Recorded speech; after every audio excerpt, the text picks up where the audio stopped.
राधे राधे दोस्तों, आज इस कथा में हम सुनाएंगे कि महाभारत में अर्जुन ने क्या प्रतिज्ञा ली थी।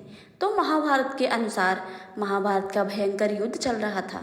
लड़ते लड़ते अर्जुन रण क्षेत्र से दूर चले गए थे। अर्जुन की अनुपस्थिति में पांडवों को पराजित करने के लिए द्रोणाचार्य ने चक्रव्यूह की रचना की थी। अर्जुन पुत्र अभिमन्यु चक्रव्यूह को भेदने के लिए उसमें घुस गए। उसने कुशलतापूर्वक चक्रव्यूह के 6 चरणों को भेद लिया, लेकिन 7वें चरण में उसे दुर्योधन, जयद्रथ आदि 7 महारथियों ने घेर लिया, उस पर टूट पड़े। जयद्रथ ने पीछे से निहत्थे अभिमन्यु पर जोरदार प्रहार किया। वह बार बार इतना तीव्र था कि अभिमन्यु उसे सहन नहीं कर सके और वीर गति को प्राप्त हो गए। अभिमन्यु की मृत्यु का समाचार सुनकर अर्जुन को क्रोध से पागल हो उठे। उसने प्रतिज्ञा की, यदि अगले दिन सूर्यास्त से पहले उसने जयद्रथ का वध नहीं किया तो वह आत्मदाह कर लेंगे। जयद्रथ भयभीत होकर दुर्योधन के पास पहुंचा और अर्जुन की प्रतिज्ञा के बारे में बताया। दुर्योधन उसका भय दूर करते हुए बोला, चिंता मत करो मित्र, मैं सारी कौरवों सेना तुम्हारी रक्षा के लिए लगा दूंगा।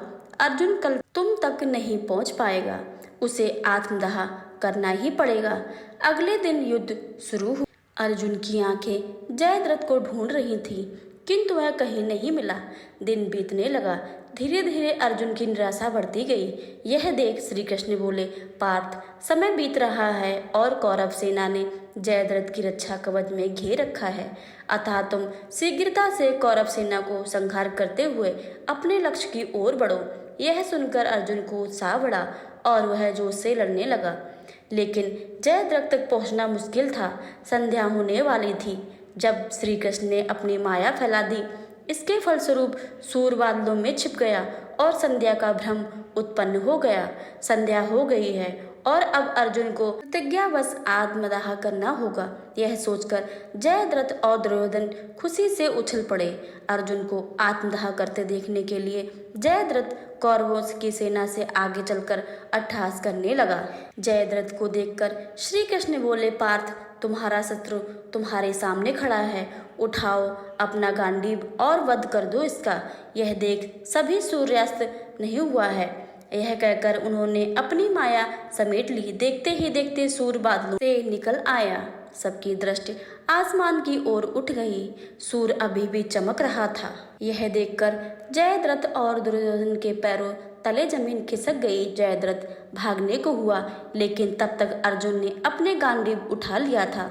तभी श्री कृष्ण चेतावनी देते हुए बोले, हे अर्जुन, जयद्रथ के पिता ने इसे वरदान दिया था कि जो इसके मस्तिष्क पर जमीन पर गिराएगा उसका मस्तिष्क भी 100 टुकड़ों में विभक्त हो जाएगा। इसलिए यदि इसका सिर जमीन पर गिरा तो तुम्हारे सिर के 100 टुकड़े हो जाएंगे।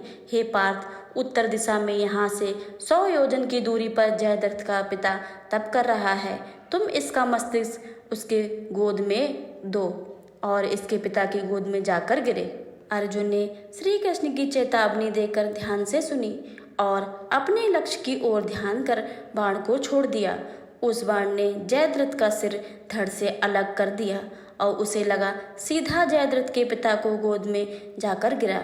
जयद्रथ का पिता चौंक कर उठा तो उसकी गोद में सिर जमीन पर गिर गया। सिर के जमीन पर गिरते ही उनके 100 टुकड़े हो गए और इस प्रकार अर्जुन की प्रतिज्ञा पूरी हुई। इस कथा से हमें यह सीख मिलती है कि जो हम मन में एक बार ठान लें, अगर किसी चीज़ की हम प्रतिज्ञा कर लें तो भगवान किसी न किसी रूप में वह पूर्ण कर देते हैं। अगर आपको ये वीडियो पसंद आई, ये कथा पसंद आई हो तो वीडियो को लाइक करें, शेयर करें और कमेंट में जय श्री कृष्णा लिखना बिल्कुल भी मत भूलिएगा।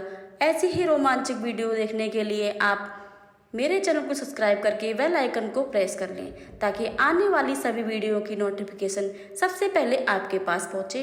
तो मिलते हैं अगली ऐसी ही वीडियो में, तब तक के लिए राधे राधे, धन्यवाद।